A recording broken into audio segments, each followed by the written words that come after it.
gracias Laura por la presentación y gracias a la Sociedad Argentina de Lípidos por la invitación a participar en estos Ateneos. Para mí es un honor y un placer y es en el chat ver un montón, la conexión ver un montón de gente conocida. Eh, el título de mi charla tiene que ver un poco en parte con lo que estuve haciendo desde que en el 2017 me uní al laboratorio de Alan Reilly y y les voy a contar un poco mi experiencia en la búsqueda, mi experiencia personal en la búsqueda de nuevos genes involucrados en el metabolismo de lipoproteínas, específicamente en el metabolismo de LDL. Y también es un poco contarles qué es lo que podemos esperar a partir de ahora en cuanto al descubrimiento de nuevos genes relacionados con el metabolismo de lipoproteínas. Este es el esquema de la presentación. Voy a empezar hablando un poquito de algunas generalidades de edición génica y de por qué nos interesa buscar nuevos genes en el metabolismo, involucrados en el metabolismo de lipoproteínas. Creo que para todos los que están en el auditorio hoy es claro que los pacientes que tienen hiperlipidemia genética son aquellos que tienen el mayor riesgo cardiovascular porque están expuestos toda su vida a niveles elevados de lípidos.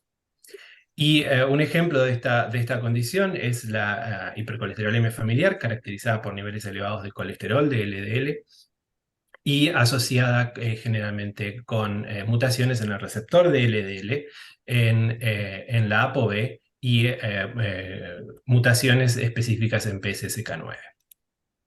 Sin embargo, hay un gran número significativo de pacientes que tienen criterio clínico para hipercolesterolemia familiar, pero que no presentan ningún tipo de mutación en los genes conocidos. Y estos pacientes que se llaman genotipo negativo, fenotipo positivo, nos plantean una pregunta y que es si existen genes que, aún desconocidos que están involucrados en el metabolismo de LDL. Y hoy en día no hay dudas de que gracias a los avances en las técnicas de secuenciación y gracias a esos avances los estudios epidemiológicos han podido, por ejemplo, de genética epidemiológica como los estudios de GWAS, han acelerado grandemente el descubrimiento y la identificación de nuevos genes asociados a distintos fenotipos, entre ellos las lipoproteínas, y que después estos genes tienen que ser validados y caracterizados funcionalmente utilizando técnicas de biología celular y bioquímicas. De hecho, la epidemiología genética ha identificado varios genes que son cruciales en el metabolismo de las lipoproteínas, pero nuestro conocimiento de todo el proceso aún es incompleto. Y como ustedes pueden ver en este gráfico, que es un artículo muy interesante que habla de la era post-GWAS y plantea la demora en la caracterización funcional de la cantidad de genes que se identifican en GWAS. Entonces, este gráfico no es tan directo y nos plantea la necesidad de utilizar alternativas, estrategias alternativas que un poco combinen la epidemiología genética con la biología celular y la bioquímica para identificar nuevos genes asociados al metabolismo de lipoproteínas. En la última década, el sistema CRISPR-Cas9 ha ganado mucha popularidad como una herramienta de edición génica. Y originalmente fue descubierto en el año 1987, pero no fue hasta el principio de los 2000 que se supo que actuaba como un sistema inmune bacteriano. Y rápidamente el sistema CRISPR en bacterias, por ejemplo en Staphylococcus pyogenes, estas bacterias son capaces de tomar, cuando sufren una infección por un fago, con un bacteriófago, toman el ADN del virus y son capaces de copiar e insertar en su ADN pequeñas fracciones del ADN del virus, y luego, ante una eventual segunda infección, lo que hacen es transcribir un ARN específico que reconoce que es homólogo a una parte del ADN del virus, y en una segunda infección, esos pequeños pedacitos de ARN que la célula produce son los que guían a una enzima que se llama Cas9, que es una nucleasa que lo que hace es reconoce el ADN viral de una segunda infección y literalmente destroza todo el ADN del virus, y la célula, la bacteria puede librarse de la infección viral. En los últimos años, esto ha ganado popularidad como una herramienta de edición genética, y la adaptación de este sistema inmune bacteriano a poder ser utilizado en células eucariotas les valió el Premio Nobel de Química a las doctoras Doudna y Charpentier en el año 2020. Entonces, ¿cómo funciona el sistema? El sistema necesita tener tres componentes fundamentales. Uno es la nucleasa Cas9. Por otro lado, se necesita el ARN guía, que es una secuencia específica que va a ser homóloga al lugar en el genoma donde nosotros queremos realizar una edición. Y una secuencia PAM, que es una secuencia de unos nucleótidos que tienen que estar cerca de la región donde se une la enzima para que la enzima pueda actuar. Y rápidamente esto funciona si tenemos un gen de interés. El ARN guía lo que hace es reconocer y unirse a una región específica complementariamente, cerca de una secuencia de ADN que se llama secuencia PAM. Ese es un criterio necesario para que la enzima pueda unirse y realizar un corte de doble cadena, que luego la célula va a tratar de reconstruir, porque es un quiebre de toda la cromátide, y entonces la célula va a tratar de unir ambos extremos, y en ese proceso se produce por recombinación. Es un proceso que se llama recombinación no homóloga, y lo que ocurre es que ocurren deleciones y inserciones aleatorias que terminan produciendo un cambio en el marco de lectura y produciendo terminan noqueando el gen. Por otro lado, hay otras alternativas, como por ejemplo introducir la recombinación homóloga, que permite introducir una secuencia de ADN deseada en un sitio específico del genoma, y también utilizando lo que se denomina Cas9 muerta o catalíticamente inactiva. Si esta enzima se une a supresores o activadores, es posible suprimir o activar la expresión de determinados genes, o sea que podemos prender y apagar los genes que querramos en determinado momento y poder estudiar cuáles son las funciones. Y por otro lado, también puede utilizarse para hacer ediciones en una sola base puntual del ADN. En cuanto a las aplicaciones de CRISPR para el metabolismo lipoproteico y la aterosclerosis, creo que lo primero que se nos viene a la cabeza es el tratamiento como estrategia terapéutica, y sobre todo porque la semana pasada se presentaron en el Congreso de la Sociedad de American Heart Association los primeros resultados en humanos editados en PSSK9, que son humanos knockouts para PSSK9, pero también existen otros proyectos vinculados a poder eliminar la angiopoietin-like 3 o hacer mutaciones específicas en el receptor de LDL para poder incrementar su biodisponibilidad. Pero otro costado es utilizar CRISPR para descubrir nuevos genes a través de screens. Y esto es en lo que me voy a explayar un poco más, porque es lo que estuve haciendo en los últimos años.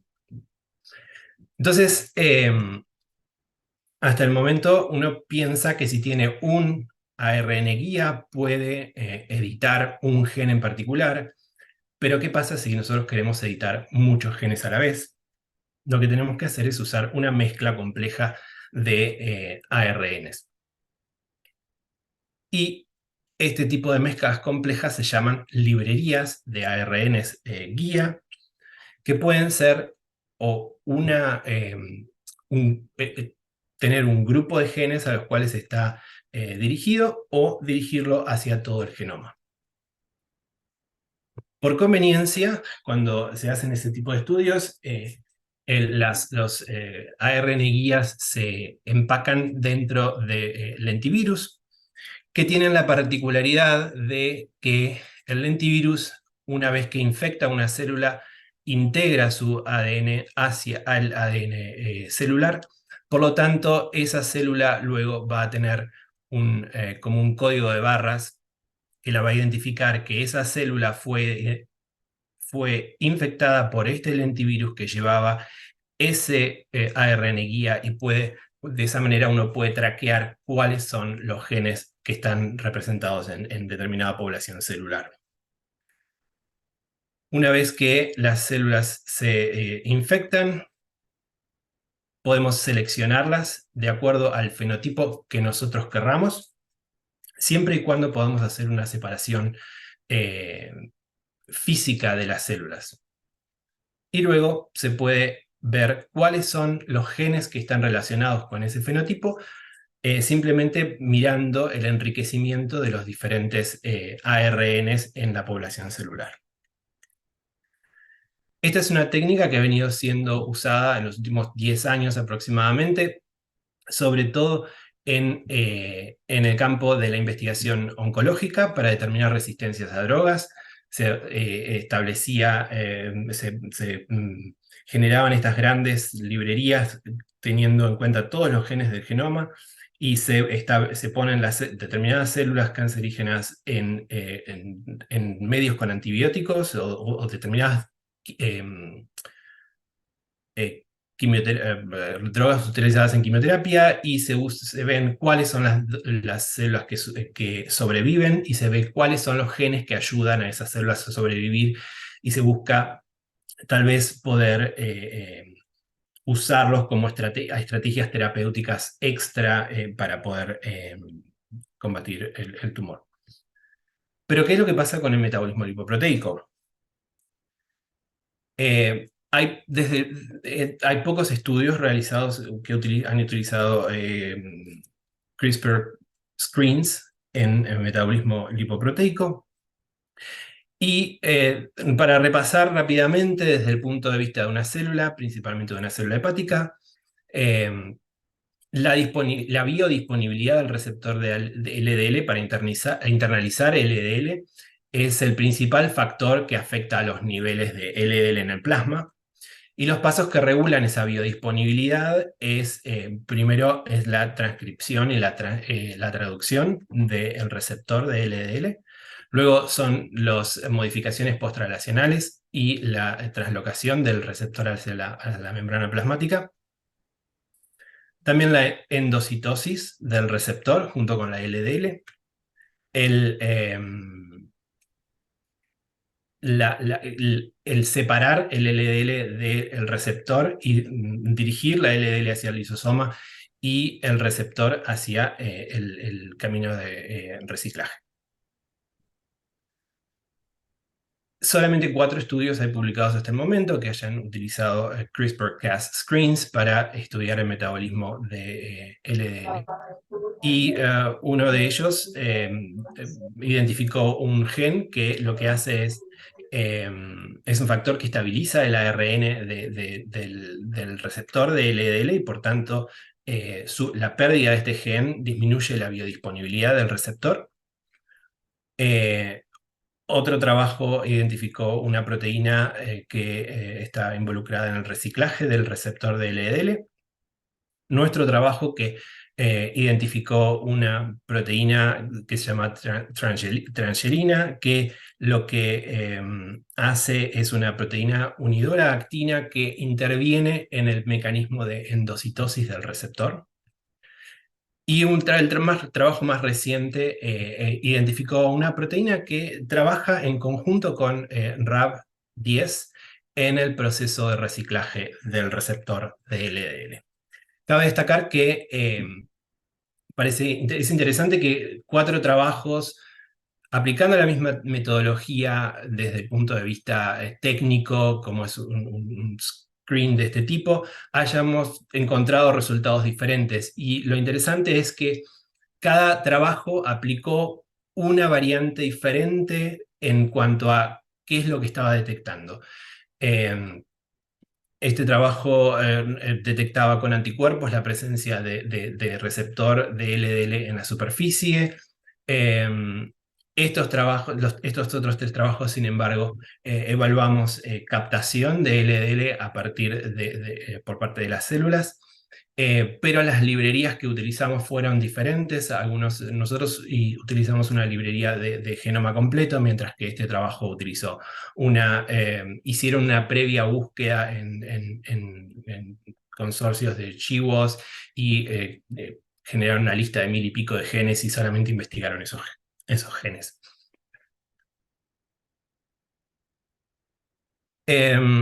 Entonces, lo que voy a contarles ahora es un poco nuestra experiencia desde la utilización de este tipo de tecnologías. Nosotros utilizamos un screen de genoma completo, usamos la captación de LDL fluorescente como medida y pudimos encontrar algunos genes y luego usando biología celular, genética, algunas approaches de genética humana y en modelos animales pudimos caracterizar no, no, un nuevo genes en el metabolismo del LDL. Básicamente nos centramos, como sabemos que los niveles de LDL están íntimamente relacionados con el catabolismo del LDL hepático, y esto se da a través de la internalización de LDL en hepatocitos a través del receptor de LDL. Usamos la captación celular de LDL como, mm, eh, como método de lectura de nuestro screen. Y el primer paso fue generar células de knockout en el receptor de LDL. Para esto utilizamos también CRISPR usando un ARN específico para el receptor de LDL. Y como ven, pudimos eliminar completamente la expresión del receptor de LDL. Y logramos una reducción de aproximadamente el 80% de la captación de LDL por parte de células hepáticas. Luego, estas células, es interesante que hay una captación remanente que va a ser interesante en próximos estudios porque es descifrar qué es lo que está ocurriendo acá. ¿Por qué hay una captación remanente de LDL en hepatocitos después de haber eliminado el receptor de LDL? Puede tener mucho impacto desde el punto de vista de los pacientes con hipercolesterolemia familiar homocigota.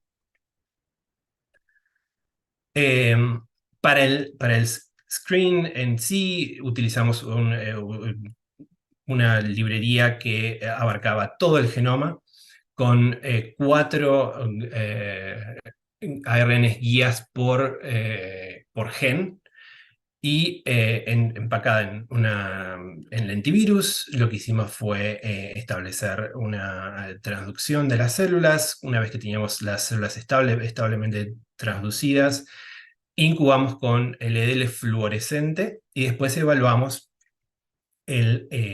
la captación de LDL por parte de las células y seleccionamos aquellas, si tenemos en cuenta que esto es un histograma de captación de LDL, seleccionamos aquellas células que tenían el 5% más bajo de captación de LDL. Luego lo que hicimos fue ver cuáles eran los ARN guías que estaban involucrados, enriquecidos en esta población, y eso nos daba la pauta de cuáles son los genes que están afectando el fenotipo, que es disminución de la captación de LDL.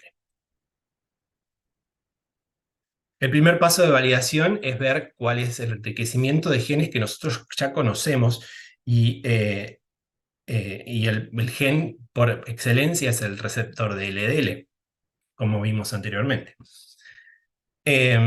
Entonces, si un gen está involucrado en un proceso, sus genes sus ARN guías van a estar entre los más enriquecidos de todo el proceso, de todos los ARN guías.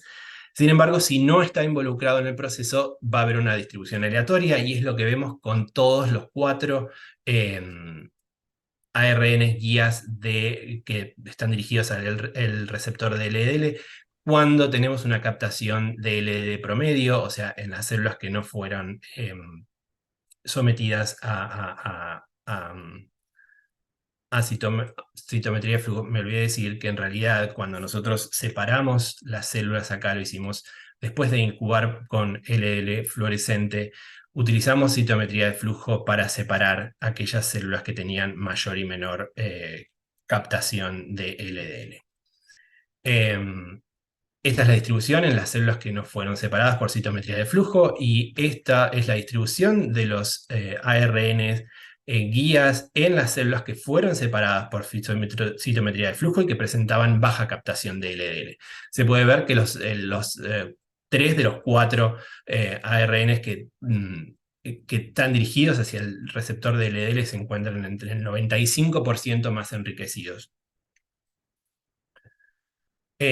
Para poder buscar los candidatos, como les mencioné anteriormente, teníamos 4 ARNs, cada uno de los cuales tiene un factor de enriquecimiento en la población celular que nosotros seleccionamos, y utilizamos el promedio de los 3 que tenían el mejor score para poder hacer un ranking de todos los genes que nosotros habíamos identificado, y estos son los cuales tienen el mayor enriquecimiento. Y este punto rojo es el receptor de LDL, o sea que eso es otro punto de validación de nuestro trabajo. Además de LDL, encontramos un montón de otros genes relacionados con la endocitosis que mostraron un enriquecimiento significativo en nuestro screen. Y la primera reacción que tuvimos es decir, bueno, esto es obvio, sí, es obvio. Pero después, cuando fuimos a analizar a través de en estudios de GWAS previos, encontramos que la mayoría de todos estos genes no tenían asociaciones muy fuertes con el metabolismo de lípidos o con las lipoproteínas. Y en general con ningún tipo de otro fenotipo. Y esto es posible debido a que, como la endocitosis es muy compleja, por un lado, se puede ver que hay una gran interconexión entre todos los genes, y posiblemente cuando falte un gen haya otros genes que lo complementen, o que en realidad, si uno elimina totalmente un gen relacionado con endocitosis, esto sea letal. Pero dado la complejidad del sistema sistema de endocitosis, también podemos pensar que existen variantes que son comunes en distintos genes relacionados con la endocitosis, y que aún sean compatibles con la vida, y que contribuyan de manera poligénica a los niveles de LDL en plasma. Esto es algo que queremos seguir estudiando, y de ver si podemos generar buscando genes relacionados con endocitosis, y poder armar un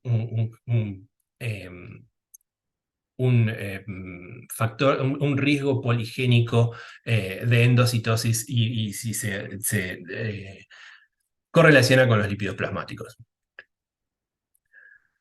Entonces, una vez que tenemos nuestros grupos de genes más enriquecidos. Armamos una lista de aquellos genes que fueron nuestros últimos candidatos. Aquí está el receptor de LDL. Y el paso siguiente fue armar células knockout en cada uno de estos genes y hacer un testeo nuevamente de la captación de LDL. Y obviamente encontramos como el receptor de LDL es el que muestra los resultados más evidentes, que era lo esperado. Y a la vez identificamos otros 3 genes, transgelina, el cromosoma 4 Open Reading Frame 33 y Synergin Gamma, que son trangelina, es una proteína unidora de actina. Este gen no es conocida la función, sin embargo, haciendo un blast de la secuencia proteica que codifica ese gen, encontramos que tiene homología con proteínas unidoras de hidratos de carbono y puede ser que tenga alguna implicancia en el transporte de proteínas glicosiladas hacia la membrana plasmática, y como se sabe, el receptor de LDL es altamente glicosilado, entonces puede ser que tenga un rol en ese sentido. Y Synergin Gamma es una proteína que está relacionada con el transporte de vesículas desde el trans-Golgi hacia la membrana plasmática. Entonces, una de las preguntas que nos hicimos luego es si alguno de estos genes tenía asociaciones o implicancia clínica, y para eso recurrimos a bases de datos de GWAS previos y buscamos las asociaciones con parámetros eh, mm, relacionados a lipoproteínas, y encontramos que trangelina era el único que presentaba asociaciones fuertes con lípidos plasmáticos. Aquí está el colesterol de LDL, pero a la vez presentaba también asociaciones con triglicéridos y con el colesterol total. Y interesante, una asociación bastante fuerte con colesterol de HDL. Sin embargo, puede ser una asociación directa o una asociación enmascarada por su asociación con los triglicéridos plasmáticos. Pero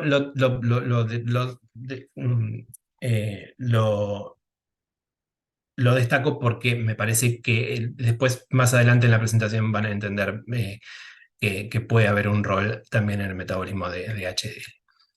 Pero además de estar relacionado con el metabolismo lipídico, encontramos asociaciones con parámetros hematológicos, sobre todo con parámetros relacionados con las células, con los eritrocitos, y un parámetro que particularmente nos parece interesante, que es la fracción soluble del receptor de transferrina. Entonces, en este momento ya pudimos identificar un nuevo gen, que es trangelina, que es una proteína unidora de actina, y como proteína unidora de actina quisimos ver cómo lucían los filamentos de actina una vez que eliminábamos a trangelina.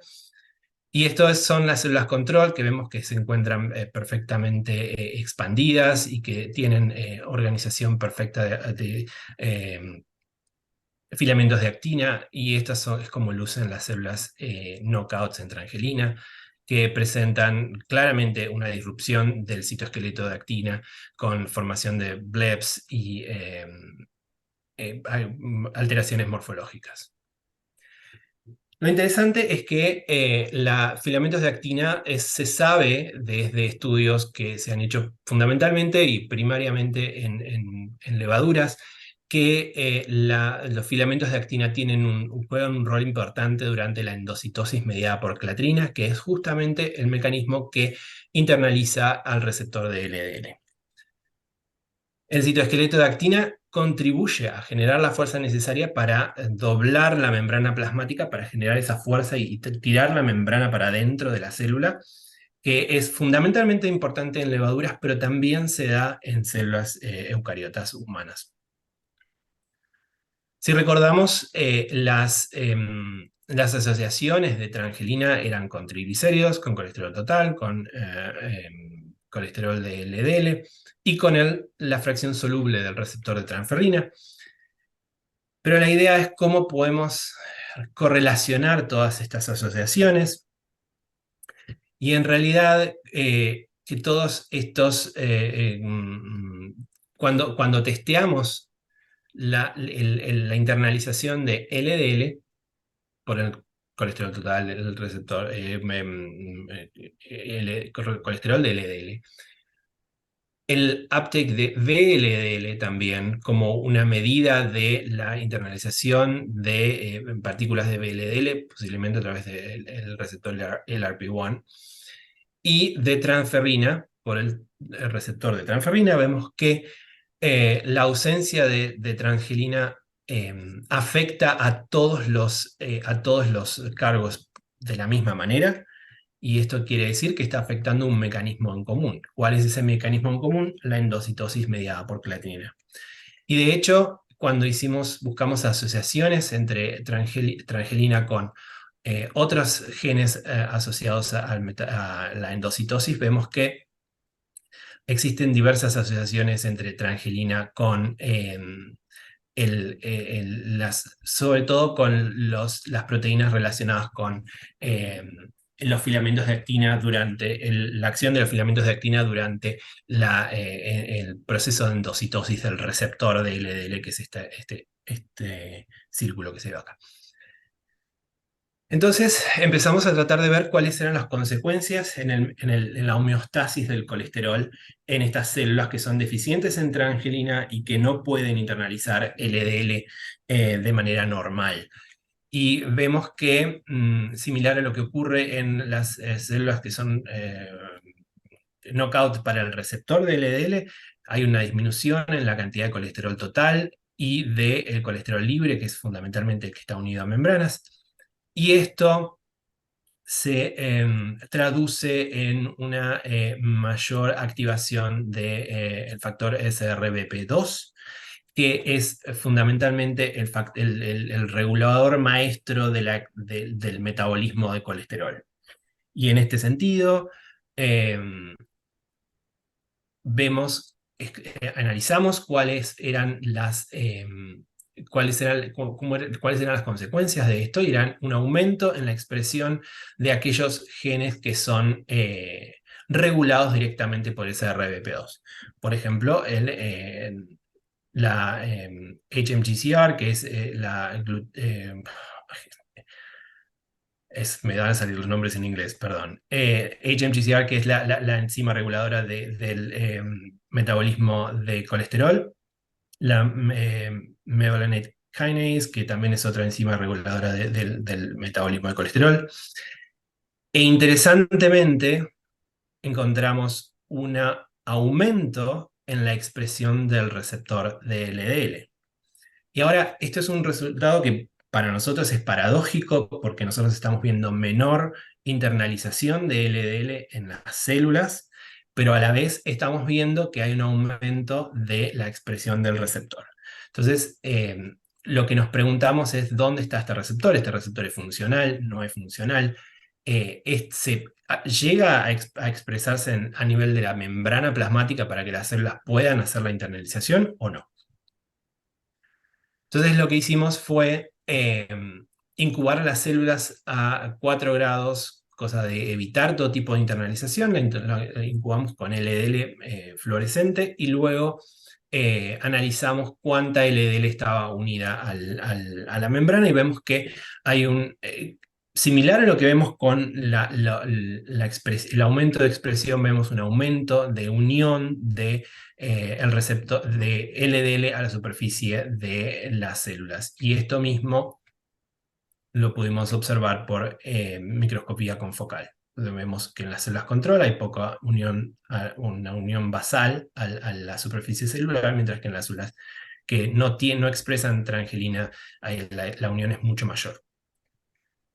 Paso siguiente fue evaluar cuál era la causa de la acumulación del receptor de LDL, y si nosotros el receptor de LDL, una vez que es internalizado, se produce una disociación entre el receptor y la LDL. La LDL es dirigida hacia la degradación lisosomal y el receptor es reciclado nuevamente hacia la membrana plasmática.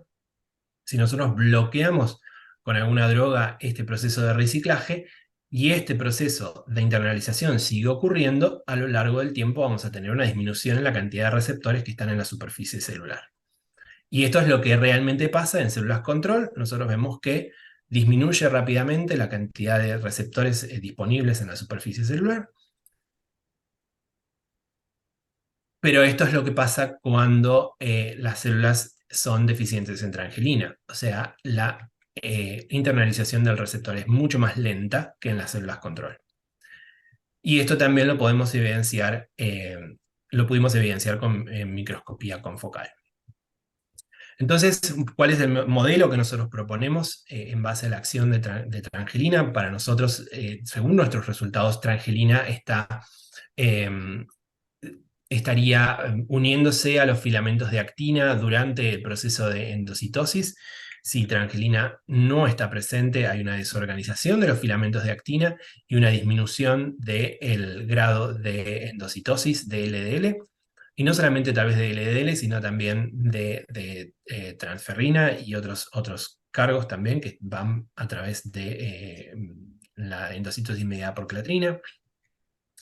Esto produce un aumento en la concentración de receptores a nivel de la membrana plasmática y un aumento de los niveles de LDL en plasma y una desregulación del metabolismo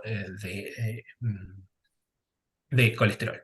Entonces, todos estos resultados eran en células en cultivo, pero el próximo paso era tratar de ver si esto ocurría realmente en vivo. Entonces recurrimos a un modelo murino de deficiencia de transgelina. Quiero destacar que gran parte de estos resultados fueron obtenidos por Zahra Aligabi, que fue una becaria postbac que trabajó conmigo durante 2 años.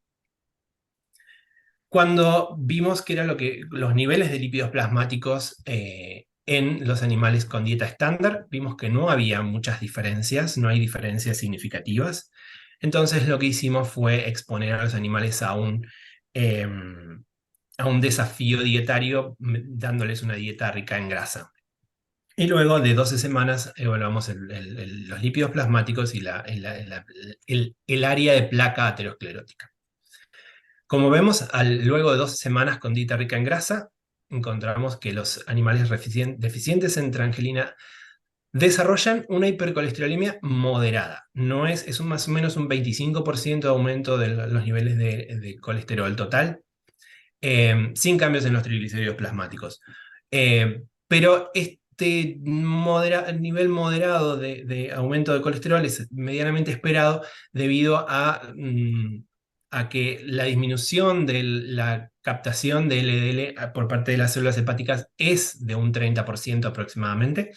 Y esto puede deberse a la existencia de otras proteínas que en realidad lo que están haciendo es compensando la ausencia de transgelina para tratar de garantizar la ocurrencia de la endocitosis más allá de la ausencia de una proteína. Cuando vemos los perfiles de lipoproteínas plasmáticas, vemos que los animales deficientes en transgelina tienen más fracción de LDL y curiosamente más fracción de HDL también.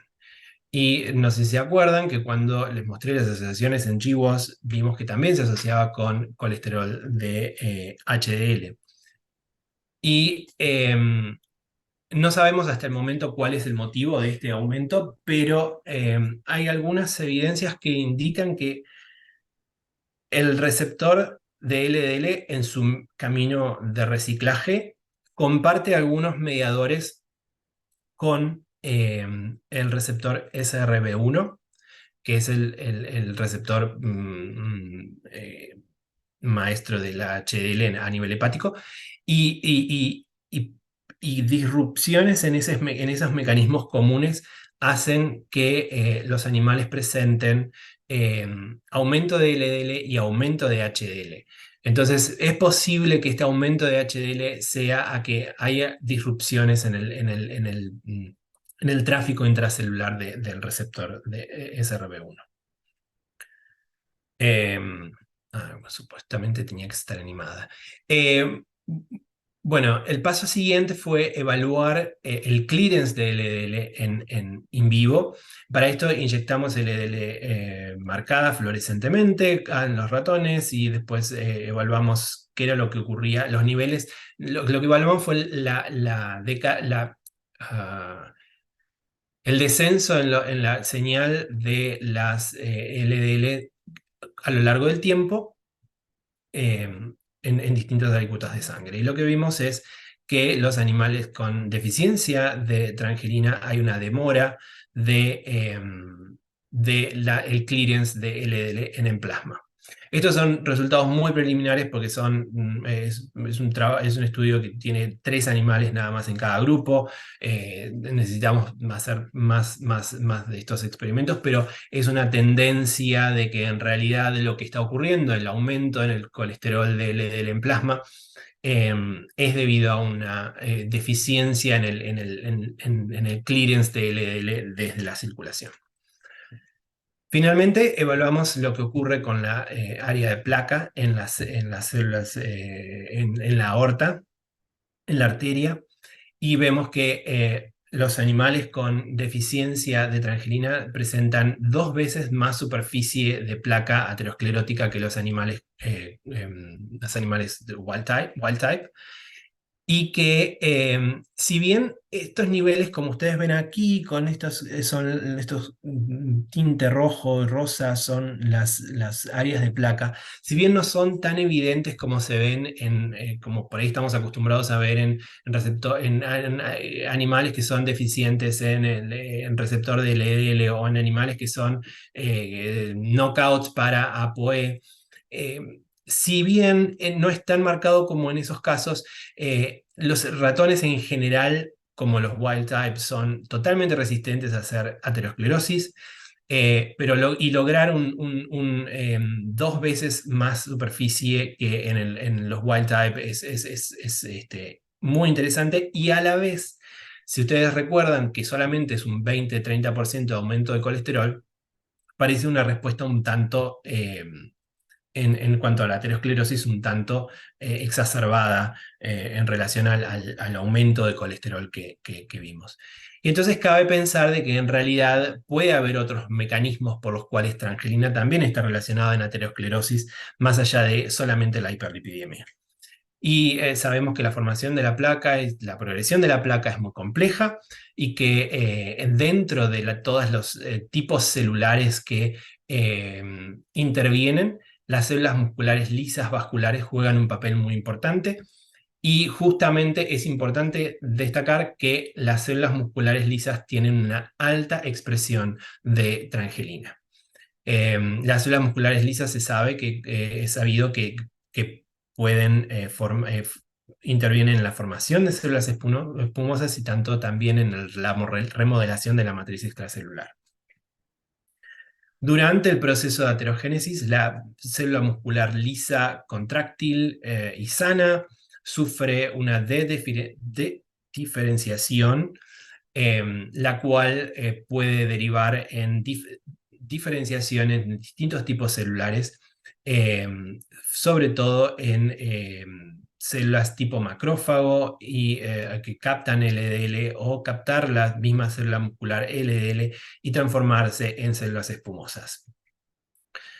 Sabemos que durante el proceso de diferenciación, la alta concentración la alta expresión de trangelina en células musculares disminuye, pero no está claro qué es lo que ocurre cuando hay una disminución intrínseca de la concentración de la expresión de trangelina, qué es lo que ocurre con las células musculares. Y antes de que les muestre los próximos resultados, es importante tener en cuenta un par de cosas. Fundamentalmente, lo que vimos antes es que en los hepatocitos La mayor parte de la captación de LDL es a través del receptor de LDL. Cuando nosotros bloqueamos el receptor de LDL, hay una disminución del 80% más o menos de la captación de LDL. Sin embargo, lo que ocurre en células musculares lisas vasculares es que no expresan receptor de LDL. Por lo tanto, el rol del receptor de LDL en la formación de células espumosas a partir de células musculares lisas es nulo. Primero porque no lo expresan y segundo porque sabemos que el receptor de la expresión del receptor de LDL tiene un feedback negativo con la cantidad de colesterol en el interior celular, y si la célula empieza a cargarse en lípidos va a disminuir la expresión naturalmente del receptor de LDL. Fundamentalmente las células musculares lisas internalizan LDL a través de receptores de Scavenger y a través de pinocitosis. Entonces, lo que hicimos fue silenciar la expresión de trangelina usando siRNAs y ver la incorporación de LDL fluorescente, y sorprendentemente y contrariamente a lo que vimos en hepatocitos, vimos que disminuir la expresión de trangelina en células musculares aumenta la internalización de LDL.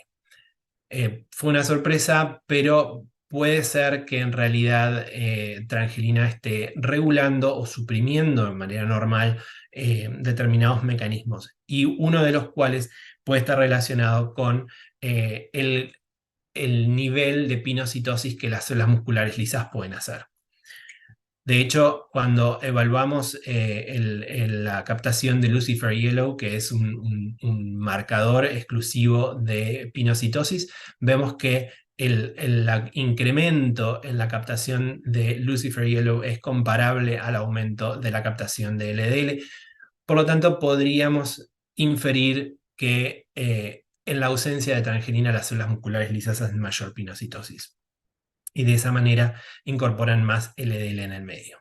Entonces, como resumen del rol de trangelina en el metabolismo lipoproteico, vemos que en la disminución de trangelina, en la deficiencia de trangelina, tenemos aumento de colesterol de LDL, posiblemente debido a una disminución en la internalización de LDL a través de los hepatocitos, y un aumento en la aterosclerosis, que estaría relacionado con un aumento en la formación de células espumosas a partir de células vasculares lisas, y un aumento de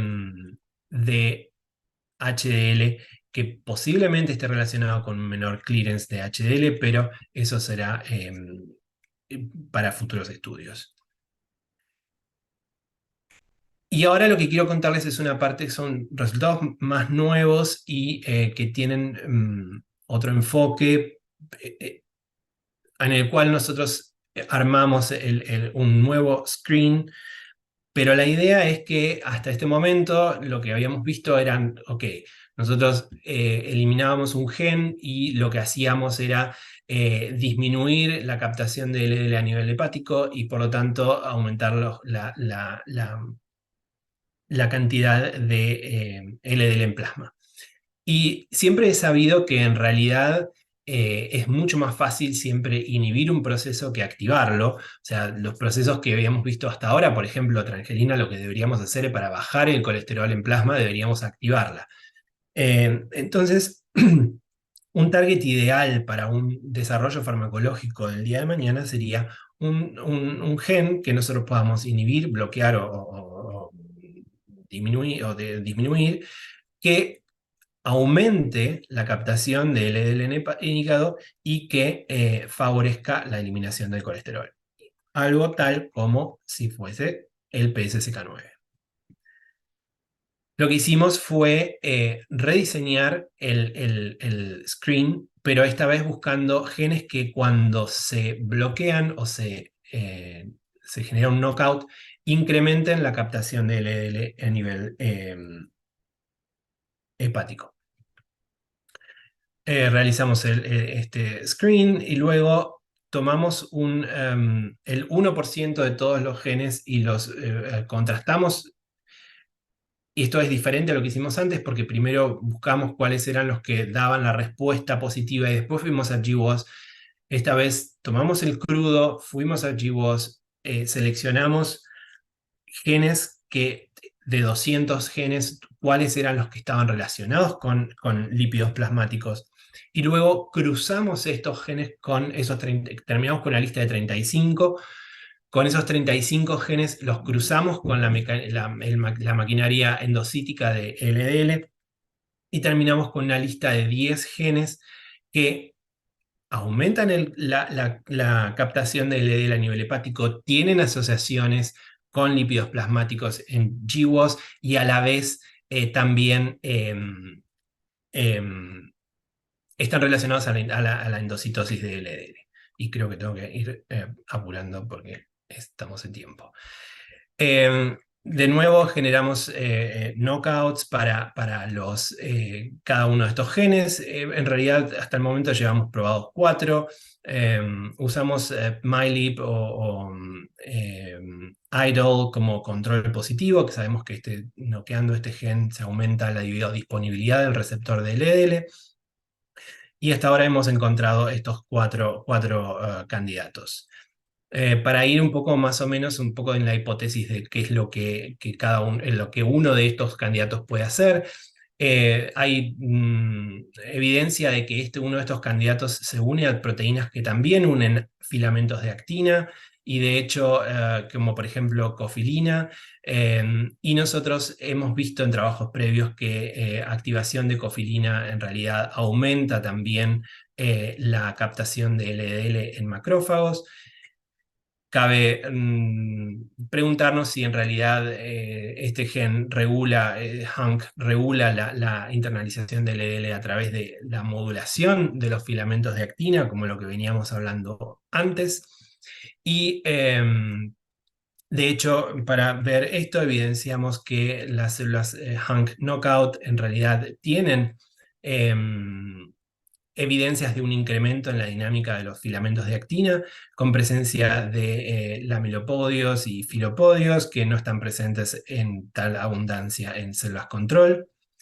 Y a la vez, cuando analizamos hicimos simulaciones de interacciones proteicas entre HUNC y trangelina y cofilina, y vemos que las simulaciones arrojan que existen varios sitios de posibles interacciones entre estas proteínas, y el paso siguiente para nosotros es estudiar si el efecto de HUNC sobre la endocitosis de LDL está mediado por la interacción con estas otras proteínas. En resumen, lo que espero haberles mostrado es que CRISPR representa una alternativa que es completamente libre de hipótesis para la identificación de nuevos genes relacionados con el metabolismo proteico, que estas estrategias pueden usarse no solo para hallar genes relacionados que afectan a los lípidos plasmáticos, sino que también pueden encontrarse genes que condicionan la respuesta a los tratamientos. Usando estas tecnologías, identificamos a trangelina como un nuevo gen involucrado en la endocitosis del LDL, y pudimos validar nuestros hallazgos in vivo e in vitro.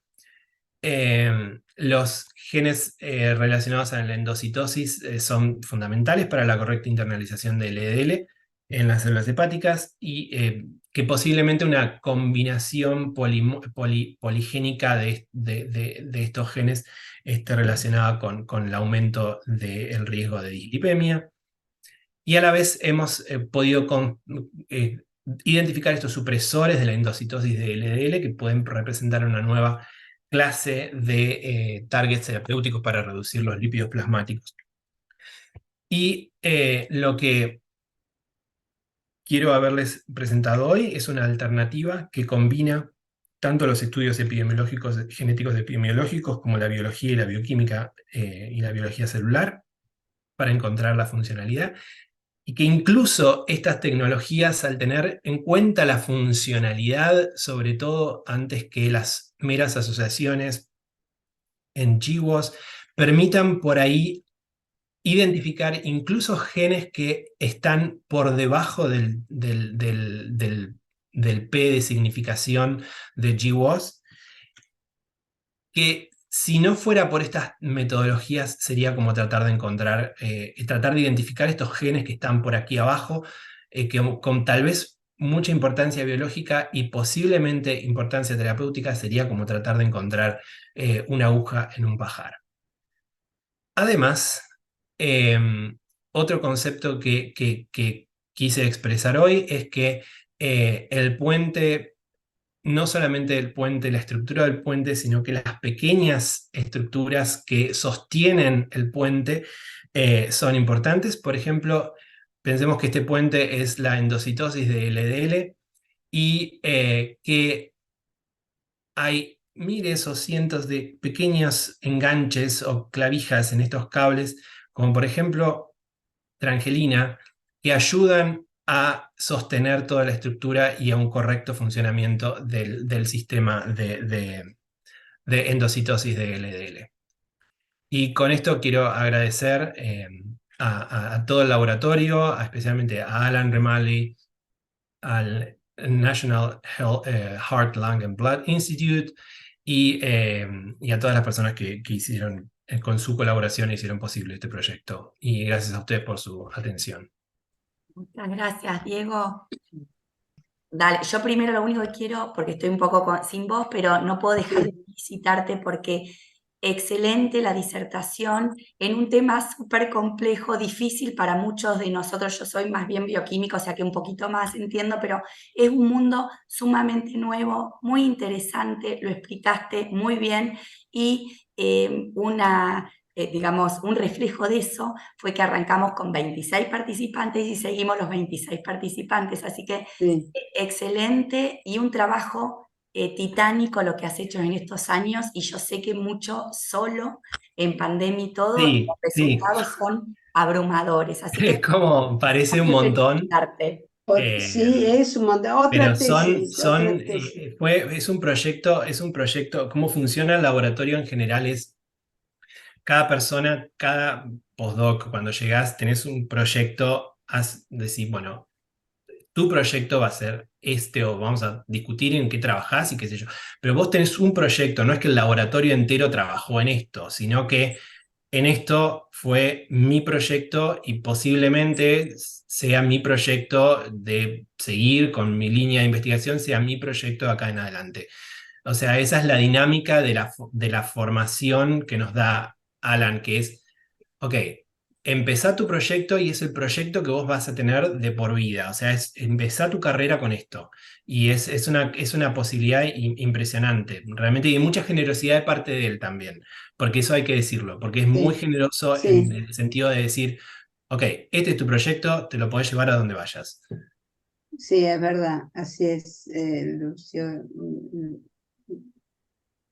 Sí, Excelente. Diego. Laura, ¿tenías una pregunta? No, bueno, sí, resumir un poco lo superador, ¿no? Que creo que nos quedamos con la boca abierta porque cuando creíamos, bueno, que mostrás algunos experimentos y un resultado de ese Journal Repeat Research, seguiste avanzando. Creo que nadie en el país hace esto, o por lo menos en el área metabólico y lipídico. No sé, está Virginia, después nos dirá si hay alguien que está haciendo algo parecido, pero creo que es muy lejos. Quiero destacar cómo se van haciendo las preguntas a medida que tienen los resultados. Las preguntas a veces son paradójicas, cómo lo interpretan y cómo diseñan, como vos decís. El proyecto no está trazado hoy, se va haciendo Se a va medida que haciendo. tenés resultados y si no, ¿cómo respondemos a esto? Volvés a trazar tu camino.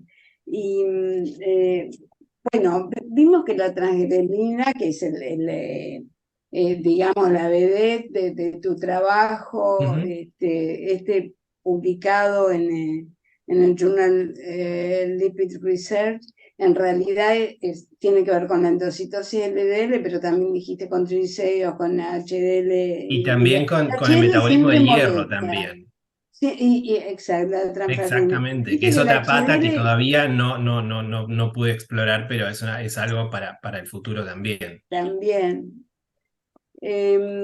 Bueno, y no solo buscaste la asociación con los lípidos, ¿no? Sino demostraste las placas.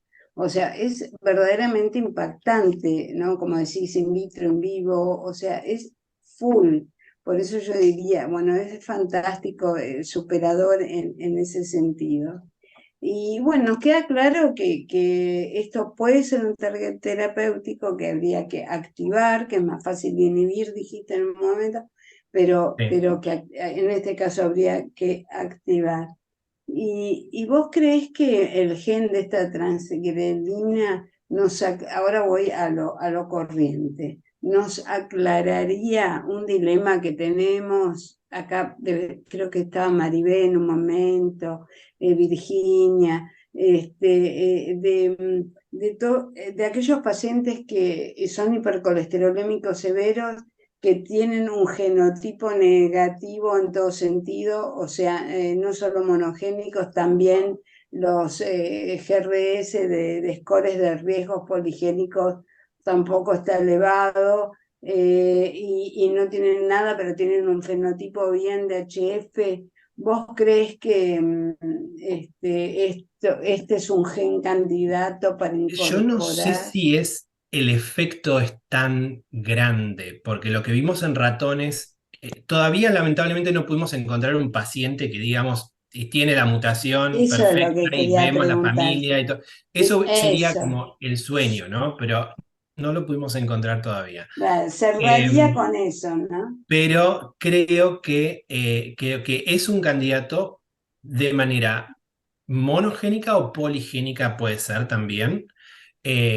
Pero no sé si es a una hipercolesterolemia severa, muy florida, porque los efectos que vemos en animales son un poco, un 30%, un 25% de aumento.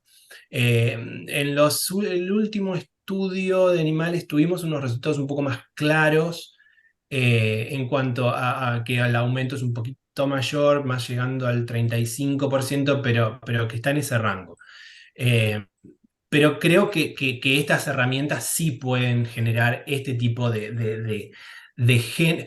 Porque hay alguna cosa que no mencioné, es que hay un estudio reciente que hizo un estudio, un metaanálisis de todos los GWAS que había, y encontraron 400 genes relacionados con el metabolismo de LDL, y que no sabemos de qué se tratan esos 400 genes, en su mayoría. Y creo que Bueno, pero abordarlos así o sea, no desde la forma de genoma humano, buscando las mutaciones, exactamente, yo creo sino que hay en esta forma especular, digamos, esta cosa de inversa, complementar las opuesta. dos cosas.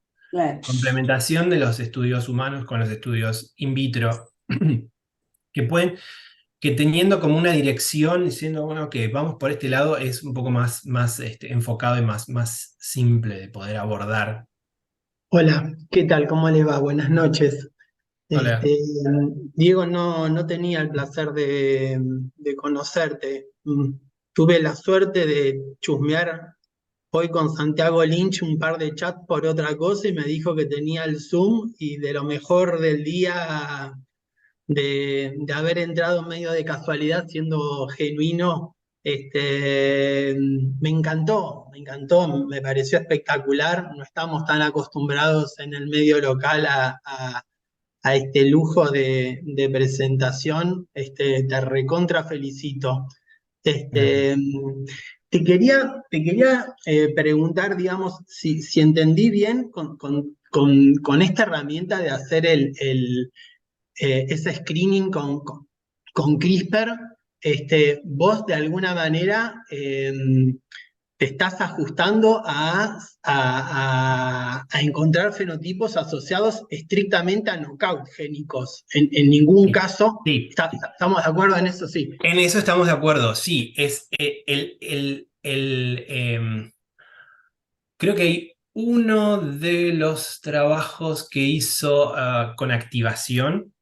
¿sí? O sea que por lo tanto en vez de usar la Cas9 común que corta el ADN, usas una Cas9 que tiene los sitios activos desactivados y por lo tanto cuando se une no corta, pero está unido a activadores de expresión y por lo tanto podés activar determinados genes o puedes inhibirlos, pero lo que usamos nosotros fue una knockout. Una Cas9 para knockout. Exacto. Así que todos los fenotipos estaban vinculados Con a una pérdida knockout, de un gen. con la pérdida de algún gen de la library esa de World Genome que estabas usando. ¿Cómo la última parte? Sí, que a un gen que salía de esa library que vos Exacto, tenías de exacto. genoma completo. 20.000, aproximadamente 20.000 genes que son todos los que codifican para proteínas. Bien. La segunda que te quería preguntar, ¿por qué calculás que cuando pasaron al in vivo requirieron ese desafío dietario para poner de manifiesto lo que estabas buscando correlacionar con el in vitro? Sí, yo creo que en realidad es porque esto también lo puedo relacionar con algo que pasa cuando nosotros generamos en realidad estos knockouts. Cuando generamos bueno, los del screen, sí, pero después cuando generamos los individuales, no es que generas un solo clon de célula knockout, sino que Sí, generas varios y después tenés que testear cuáles son los que realmente son knockouts y qué sé yo. Y tenía un set de células que uno de los knockouts yo evaluaba, es knockout por PCR, o sea, por sí. expresión de ARN mensajero, por proteína es knockout. Y la disminución de la captación de LDL era mínima. Entonces digo, ¿qué es lo que está mal con esto? Y lo que empecé a hacer es a ver expresiones de otras proteínas y encontré que en realidad este clon había compensado la ausencia de trangelina con incremento de trangelina 2 y otras proteínas unidoras a actina. O sea que puede haber mecanismos compensatorios Sí, sí, en que los en sentidos pasa. condiciones normales mantienen la homeostasis, que es lo que pasa en los ratones con una dieta estándar. Mm. Ahora, si vos al sistema lo estresás y le tirás una carga de lípidos encima, ya empieza a tener problemas para poder manejar toda la situación. Y creo que eso es lo que estuvo pasando en los ratones. En los ratones tuvimos que hacer como un desafío dietario para poder evidenciar el fenotipo. De otra manera, no se hubiera evidenciado. Y tiene un poco que ver también con cuánto dista nuestra dieta de hoy en día de la dieta de nuestros antepasados 10.000 años atrás, ¿no? O sea, el desafío que nosotros estamos constantemente poniéndole a nuestro sistema, creo que es una situación un poco más real el hecho de la dieta rica en grasa que una dieta estándar para los ratones y poder manifestar el fenotipo de esa manera. Tengo un último comentario, ¿vale? Bueno, dale, sí, el último y vamos cerrando porque estamos excedidos, pero sí, súper interesante, así que dale nomás, Luis. Y Digo, después, y lo otro que me pareció genial es esto esta como dicotomía o como en una alta correlación entre aumentos de colesterol plasmático medianamente discretos y procesos ateroscleróticos más severos.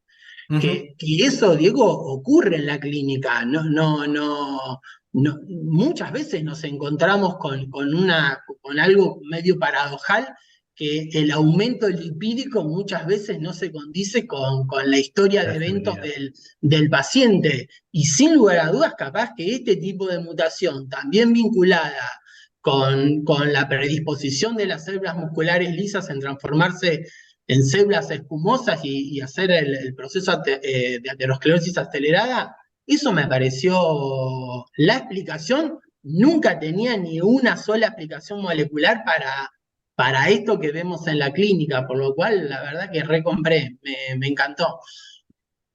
Sí, el mecanismo todavía es como que, o sea, el mecanismo no está claro todavía. Yo pienso, sospecho que en las células musculares lisas que tienen una arquitectura de actina diferente a lo que es una célula hepática, eh, la expresión de trangelina es muy importante para mantener la estructura. Y una vez que, si trangelina no está presente, los filamentos de actina empiezan a romperse y eso hace que la ruptura de filamentos de actina genera más bordes. O sea, si se rompe un filamento, tiene un borde libre que es rápidamente puede ser polimerizado nuevamente y el otro borde también. Y entonces al generar esa dinámica de filamentos de actina, puede ser que eso esté, si ocurre a nivel cortical por debajo de la membrana plasmática, eso puede estimular la formación de proyecciones de la membrana plasmática en una cosa 3D, que lo que terminan haciendo es estimulando la pinocitosis, que es Sí. un mecanismo que es altamente dependiente de actina. Y nosotros antes, en un proyecto anterior que tuve, demostré que el aumento que la interleuquina 10, por ejemplo, que es antiinflamatoria, lo que hace en Sí. macrófagos es estimular la dinámica de los filamentos de actina y de esta manera las células internalizan más LDL. Contrariamente a lo que uno podría llegar a pensar del efecto antiinflamatorio y demás, sino que hace que las células se transformen en células espumosas. Y creo que algo similar está ocurriendo acá con el aumento de la dinámica de los filamentos de actina y la incorporación de LDL por este mecanismo. Que Bueno, son mecanismos totalmente completamente diferentes a lo que ocurre en un hepatocito, que dependen del receptor de LDL. El hepatocito está en el hígado con un montón de colágeno alrededor y un montón de estructuras que lo mantienen perfectamente bien. Y entonces su relación con los filamentos de actina es diferente a una célula muscular que tal vez está un poco más, que dependa más de la estructura. El hepatocito, bueno, sí, tal vez usa la actina para poder vencer esa rigidez del tejido y poder internalizar la LDL eficientemente, pero en la célula muscular, que es independiente de la internalización, es independiente del receptor de LDL, tiene otra función. perfecto. Muchísimas gracias, Diego. Muchísimas gracias, Luis, por tus preguntas.